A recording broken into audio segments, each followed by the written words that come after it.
मेरा नाम है हरिया। मेरा नाम है हरिया। मैं काम करता हूँ बहुत बढ़िया, खाता हूँ खाना और रोज गाता हूँ गाना। अरे यार, आज तो बहुत देर हो गई। इस खतरनाक जंगल को देखकर तो मेरे हाथ पैर ठंडे हो गए हैं। अगर मैं वक्त पर गांव नहीं पहुंचा तो मालिक बहुत नाराज हो जाएंगे।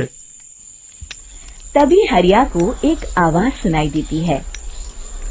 सुनिए हरु जी। अरे, ये आवाज किसने दी? तभी हरिया को सामने कुछ दूर एक औरत खड़ी दिखाई देती है। अरे भाई, ये औरत अकेली इतनी रात को इस जंगल में क्या कर रही है? चलकर पूछना पड़ेगा। फिर हरिया अपनी बैलगाड़ी उस औरत के सामने लाकर रोक देता है और उससे पूछता है। अरे सुनिए, आप इतनी रात को इस खतरनाक जंगल में अकेली क्या कर रही हैं? तभी वो औरत मीठी आवाज में कहती है, अरे हरु जी, आप आ गए। मैं कब से आपका इंतजार कर रही थी। वैसे तो यहाँ से काफी लोग गुजर चुके हैं, लेकिन मैं खास आपका इंतजार कर रही थी। अच्छा, तुम सच कह रही हो? मुझे तो यकीन नहीं हो रहा है। वो क्या है ना, आज तक किसी ने मुझसे इतने प्यार से बात नहीं की।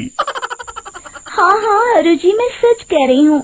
अब देर मत करिए और जल्दी से मुझे मेरे घर तक छोड़ दीजिए। हाँ हाँ, कौन सी बड़ी बात है, अभी छोड़ देता हूँ।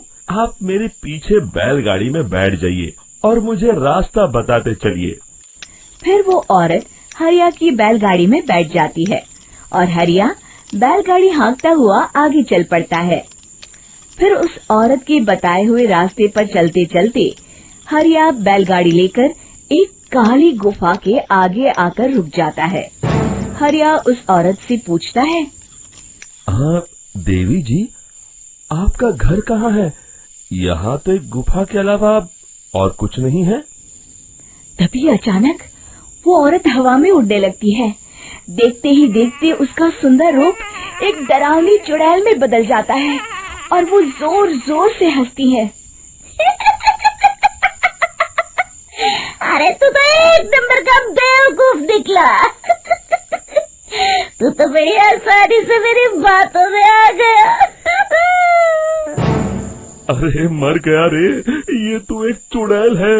हे भगवान बचा ले, ये तो बड़ी डरावनी दिखाई दे रही है। और फिर अगले ही पल हरिया की बैलगाड़ी में रखा सारा सामान हवा में उड़ता हुआ उस काली गुफा के अंदर चला जाता है और वो चुड़ैल भी उस गुफा के अंदर जाकर कहीं गायब हो जाती है।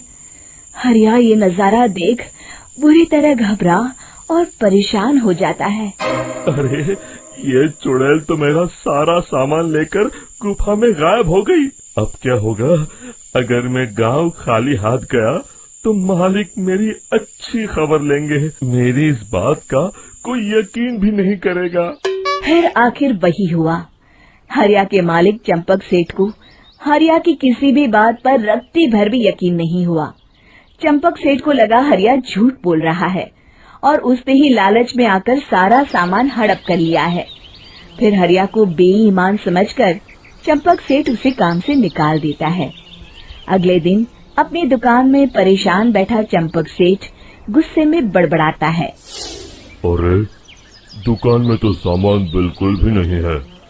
अब मुझे ही शहर जाकर सामान लाना होगा। फिर वो अपनी बैलगाड़ी लेकर शहर चला जाता है। शहर से सामान लेकर जब चंपक सेठ वापस गांव लौट रहा होता है, तभी उसे एक आवाज सुनाई देती है। चंपक जी, ओ चंपक जी। अरे, ये तो कोई मेरा नाम लेकर मुझे पुकार रहा है। फिर उस रास्ते में वही औरत खड़ी दिखाई देती है।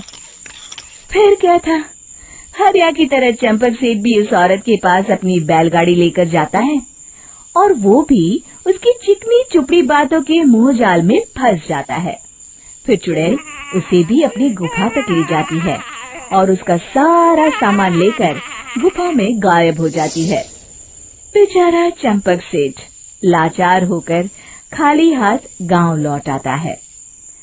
फिर ये उस जंगल में रोज की बात हो जाती है। जो कोई भी शहर से कुछ लेकर गांव की तरफ लौटता, वो चुड़ैल उसे बेवकूफ बनाकर उसका सारा सामान लेकर गुफा में गायब हो जाती। एक दिन हरिया एक लकड़हारे को उसी जंगल की तरफ जाते हुए देखता है। फिर हरिया उसे रोकते हुए कहता है, अरे भाई, क्यों अपनी मौत को दावत दे रहे हो? मेरी बात मानो, आगे जंगल में मत जाओ, वहाँ एक बड़ी भयानक चुड़ैल रहती है। लकड़हारा हरिया की बातों को नजरअंदाज करते हुए कहता है, अरे भाई, मुझे पहले ही बहुत देर हो चुकी है, मुझे जाने दो भाई। शाम तक लकड़ियाँ काट कर शहर के बाजार में बेचना है। तुम अपनी ये कहानी किसी फुर्सत में बैठे इंसान को सुनाओ, मैं तो चला। इतना कहकर लकड़हारा वहाँ से आगे जंगल की तरफ चला जाता है। फिर अगले दिन गांव के मुखिया के घर के बाहर बहुत सारे लोग जमा हो जाते हैं।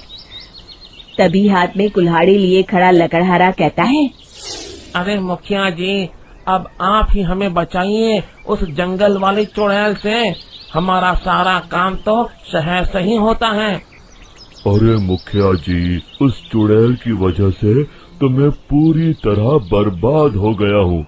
हम सबको मिलकर उस चुड़ैल का कोई इलाज करना पड़ेगा। तभी भीड़ में खड़ा वीरा कहता है, आप लोग चिंता मत करिए, कल से वो चुड़ैल किसी को नहीं लूट पाएगी। मेरे पास एक बहुत अच्छी तरकीब है। तभी चंपक सेठ उसका मजाक उड़ाते हुए कहता है, अरे तेरा नाम वीरा है तो क्या हुआ? तूने अभी उस चुड़ैल को देखा नहीं है? जाकर अपना काम कर, बड़ा आया। तब मुखिया जी कहते हैं, नहीं चंपक सेठ, मुझे लगता है हमें इस लड़के को एक मौका देना चाहिए। फिर सभी गांव वाले मुखिया जी की बातों से सहमत हो जाते हैं और वीरा शाम को एक बैलगाड़ी में कुछ सामान लादकर उस जंगल की ओर चल देता है। वीरा, ओ वीरा, कहाँ जा रहा है? तभी वीरा मुड़ के देखता है, वही चुड़ैल एक औरत के रूप में खड़ी है।